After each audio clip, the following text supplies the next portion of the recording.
Hey guys, what's up? It's Elementz here, and today I'm going to be giving you my Diablo 3 Reaper Souls review. I'm going to go through the things I think that are good, I'm going to go through the things I think that are bad, and then I'm going to give my final conclusion to tell you whether I think it's worth your money or not. So, let's start with the good, shall we? Act 5. Act 5 is quite fun, actually. It's been redone, or not redone, but it's been released in such a way that it actually feels a lot like Diablo 2. You get the randomness of it. You get the, there's lots of events. You get the feel of playing Diablo, and I'll expand on that a little bit. So if you can go here, click on a little waypoint. Currently, they have bounties, which will give you a little heroic cash. And this gives you little things of loot. So what you can do for endgame content right now is kind of like go to these bounty areas. If you clear 5 bounties in an act, you get that little heroic cash, and it's going to give you some loot, which is good. This is good. It adds some endgame from the really no endgame that Diablo 3 initially had. But so far, it's kind of fun. And you can go through, and there's, as I said, the random events that pop up through the game. And as you can see, it's a lot more dark, it's a lot more menacing. The bosses are a lot more unique, and they're a lot more plentiful too. It seems like elite packs, and it actually feels like the monsters that are added in are a lot better. I guess better is not good, but they're more unique. Like you can see, this guy shoots out lightning and stuff like that. But as you progress through, it's just a lot more unique in the fashion that Act 5 feels like its own act, and that's really oh no, got me. That's really it. Other than that, and the new events that pop up throughout the game, I'm going to talk about the items and legendaries that have been dropping, which is another great thing that's been happening in this game. So all these items are self-found from me. And you can see how many legendaries I have as I click through everything, and they all have these like little unique stats. So it's so much increased viability of item drops and uniqueness of the builds, because I run a strictly fire crusader right now. All my skills are fire based, and I have a reason for that, because all the loot I've found increases fire damage. As you can see, my helmet increases fire skills by 19%. Then my amulet increases fire skills by 20%. My bracers increases fire skills by 15%. So I found these items that are specifically increasing fire damage, and it allows me to have a unique build because I can just use all these fire abilities and progress that way. But that's not everyone's story. Some people might find, I also have a couple other items like this. Thunder God's Vigor, blocking, dodging, or being hit causes you to discharge bolts of electricity. So if I was I can spec into like electricity or a lightning build, or lightning skills do more damage, right? And I can spec into it that way. And then I have my ring here, and lightning damage has a 13% chance to stun for 1.5 seconds. So as I progress, as I get more gear, I can actually switch to a lightning build after I have this fire build, and then your gear really determines what you can play and what builds pop up, which is really fun because that's all part of progression, and it's part of your character. So if you get behind your character like I have and say, okay, I got all these fire skills, you can progress that way, and it's actually a lot of fun. And Blizzard's done a great job of adding cool affixes, like increase the size of your blessed hammers. Like you can see, look how big those fat hammers are, and if I take this item off, got little itty bitty hammers now, and they don't cover as big of an area. Or for instance, this item, Blessed Shield ricochets to 6 additional targets. So right now it only hits for 3, but with my shield I hit 9 targets. It bounces all the way around, and they have these items that increase the viability of certain skills. It just makes the game more Diablo, dude. If you guys play Diablo, if you guys are fans of Diablo 2, the game is just based around what cool stuff can you get from items that make you have cool builds. That's really all it was in progressing that way, and they've done a great job of adding that in finally. So other than the bounties that you have, you also have Nephilim Rifts. And what this is for the other part of endgame that they've added here, is you can go into this rift, and what it's going to show you, what it's going to do, is you're going to have a whole bunch of different like randomized content here And you see, Auric, brave the rifts, and you will be well rewarded. So I can go through this rift, and as you can see my progress bar here, as I kill stuff, as I go through this, you can see progress bar starts to fill up a little bit. See, now I'm at 5%. And once you finally get through this whole rift, there's a boss at the end. There's always going to be a boss, because that's actually really, I actually really enjoyed that they added a little boss, you know, a harder monster to kill. He drops additional loot, you know, has a higher chance to give you some, you know, good stuff, good items, which is exactly what you want. That's not the thing I really like about Nephilim rifts.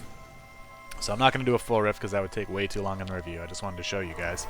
But after every rift, you get these blood shards, and you can actually spend your blood shards to get items here. And I've actually gotten I've gotten the 4 or 5 legendaries so far. They've actually updated this, which is a hotfix, which is really good. You can spend 5 cost blood shards, and after every Nephilim rift, you get between, I'd say, 30 to 60-ish blood shards every time you complete a rift. And rifts take anywhere from 10 to 20 minutes, I'd say, to fully complete one. Anyways, so you go through and you buy these, and you can actually buy more gear for specific stuff you want. So if I already had legendaries and everything else, and I'm like, well, you know, like my shoulders are the only thing that's, you know, not as good as everything else, I can specifically go, oh, okay, I want some shoulders, buy. And for only 5 blood shards, you know, I can have that. Granted, one-handers and, you know, amulets and rings cost a little bit more. Weapons are 15. Side items are only 5, and then rings are 10, amulets are 20, but you get what I'm saying. There's ways to specifically target gear you need to upgrade, which again is a great core mechanic to make the game feel good about progressing. Other than that, it's way easier to group with people too. So I can just leave a game, I can go into my settings here, I can go public game, I can click on monster slaying, brawling, which is PvP, which is not in the game. I don't even know why they have that, because it's awful. But monster slaying, right? So I can join game, and it's going to put me with random people. In Diablo 3, when it was originally released, did not have this function. It wasn't set up this way. It was a lot harder to meet up with random people and just start leveling and progressing, and you can actually choose the level too of difficulty that you want to target to play in. So if I can choose from normal to torment 6, and I'll be grouped up with people who are looking to do the same thing. And that's, again, a really great aspect of the good part of what they've added into this game.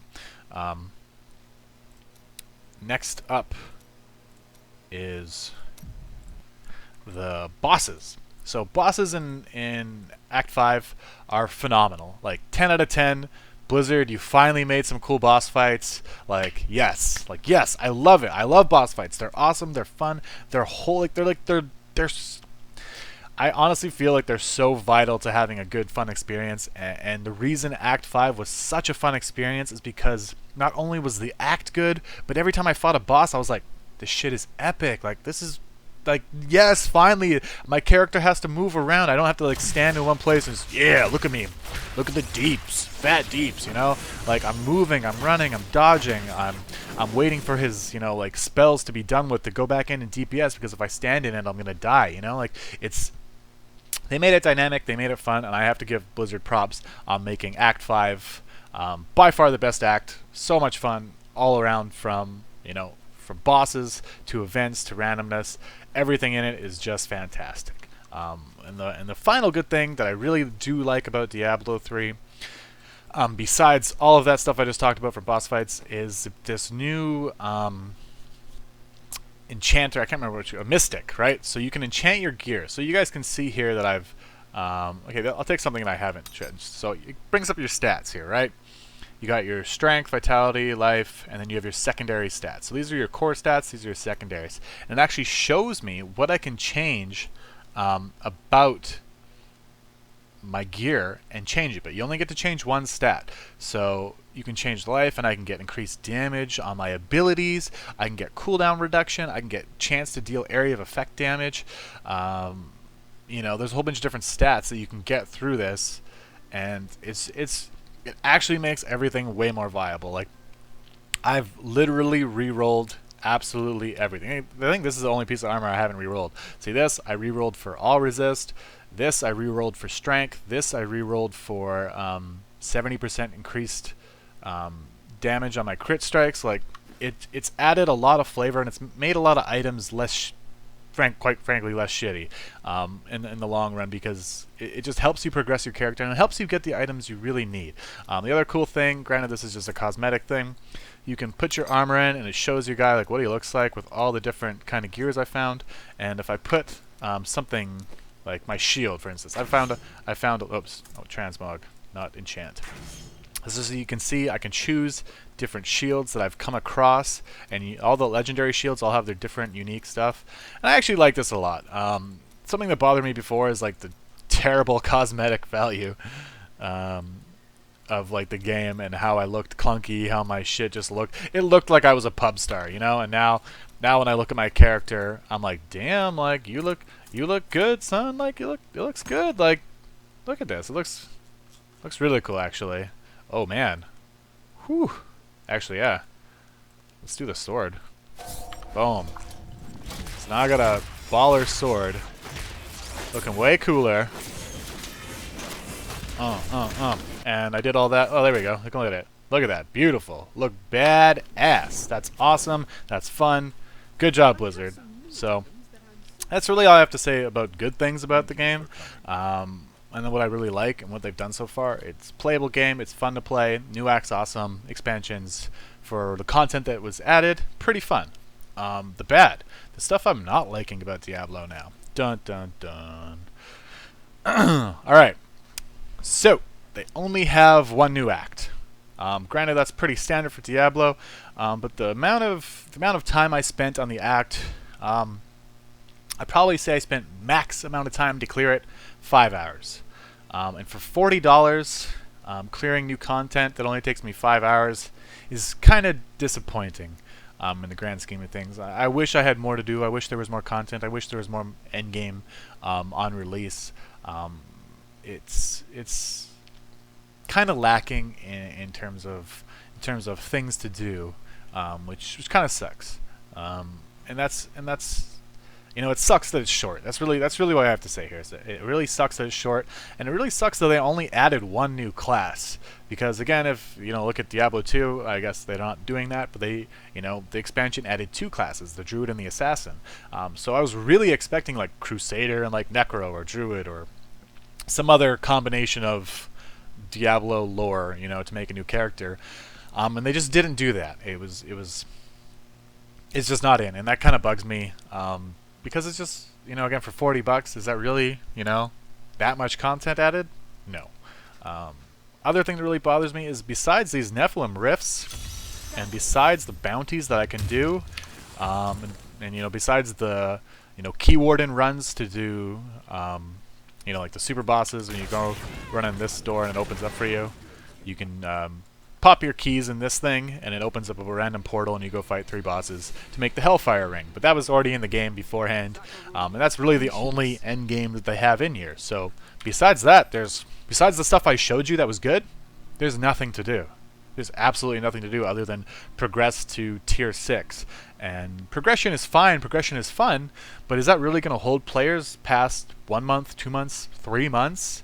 You know, like, I think Diablo 3 is going to lose a lot of steam unless they're like on their shit, adding in new content regularly, or you know, at least trying to add some endgame. Because currently there's nothing, and that's kind of sucks to say the least. Next up is the fact that you can't trade. So basically, Blizzard had all these problems with botters, with, you know, people buying and selling gold, money, you know, abusing the auction house, yada yada yada, right?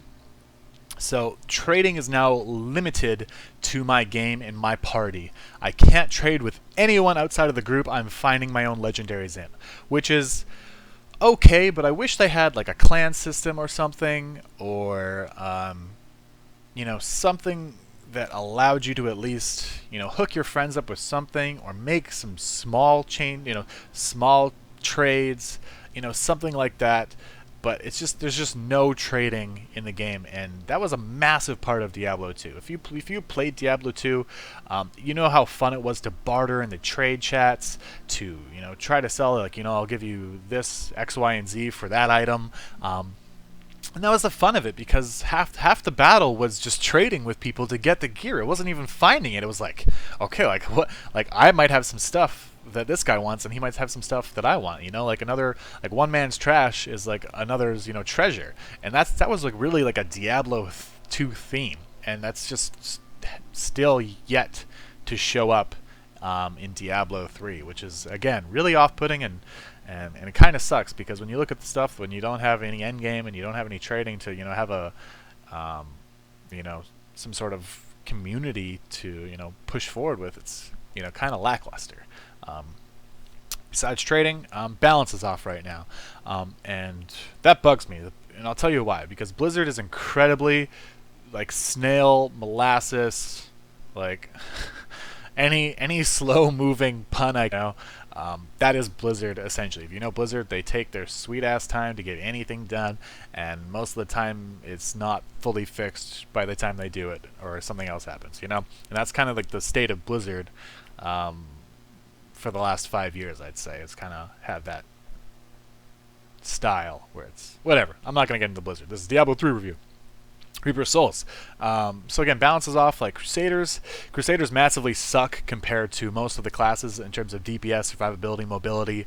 Any way you look at it, right now is basically Reaper of Wizards right now. Like if you're a wizard, you just like breeze through the game, go to Act, like Torment 6, like ridiculous DPS, so much survivability, awesome, and they're really the only class that like super shines through everything else. And again, that's bad for the game. It's bad for balance, because you have these underpowered classes that are so much more gear dependent, like monks and Crusaders, and you have these other classes that kind of just like, oh, I got a couple upgrades, and just steamroll through everything. And that's, again, it's not really good for the game. It doesn't feel good, because for balance, you should be able to pick any class, progress through, and be like, I'm doing good, I'm feeling good, I'm having fun. But that's not the case right now. And again, it worries me, because Blizzard takes way too long to release this stuff, and yeah, it's kind of, it is. I'm judging the game in its current state, and in its current state, it's not balanced for end game at all.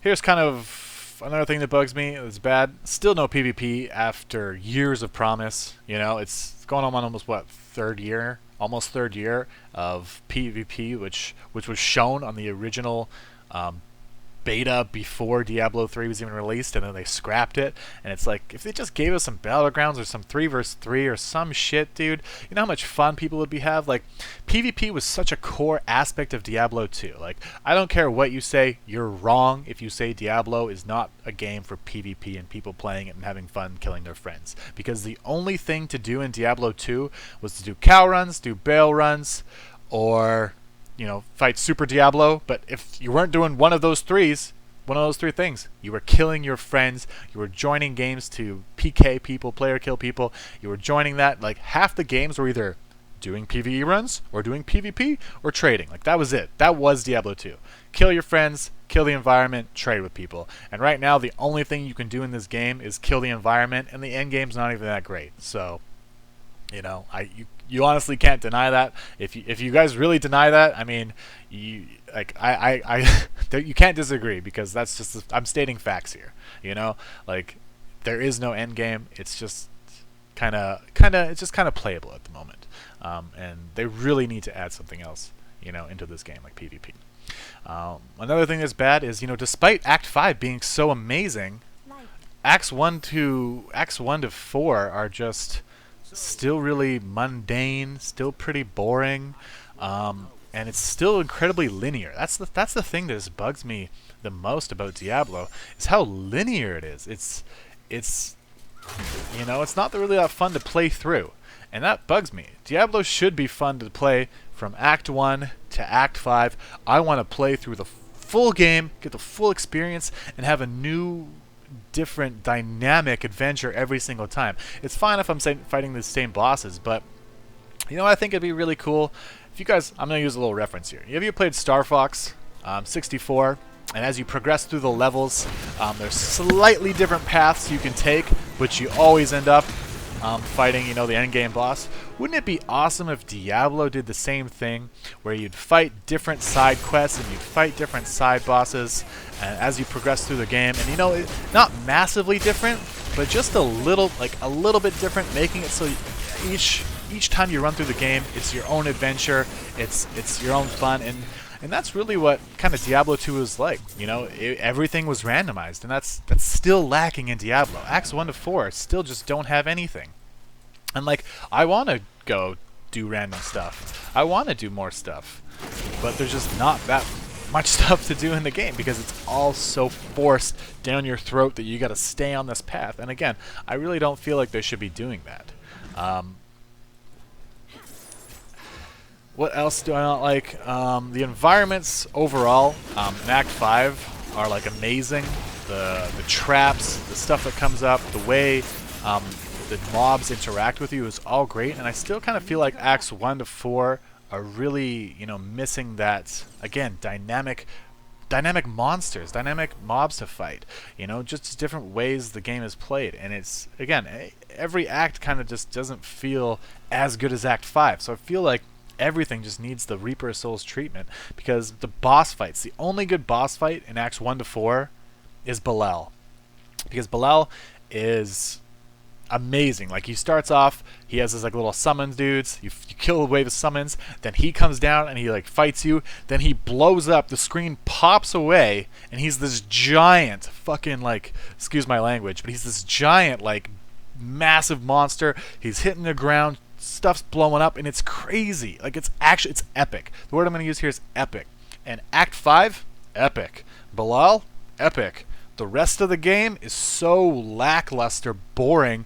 It's like the most casual shit you could possibly release. Like, Blizzard literally released the most casual thing they could have released. Like, Jay Wilson, I'm so surprised he has a job after this like massive failure. Like, that's honestly how I feel.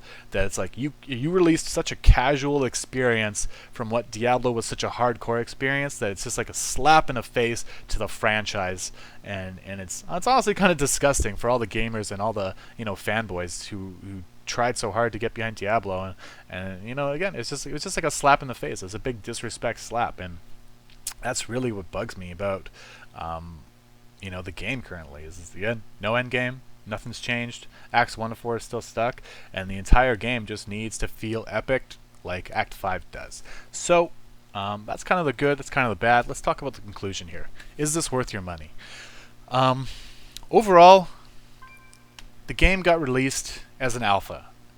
Diablo 3 in its initial release, in my opinion, was an alpha. We all bought an alpha. We played through it until it got to its beta stage, which was after they updated it, you know, after like a year, it got updated a little bit and it was a little bit better.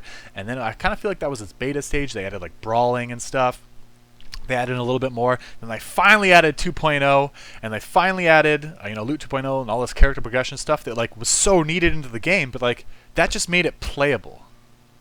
Up until this time, Diablo 3 wasn't that playable.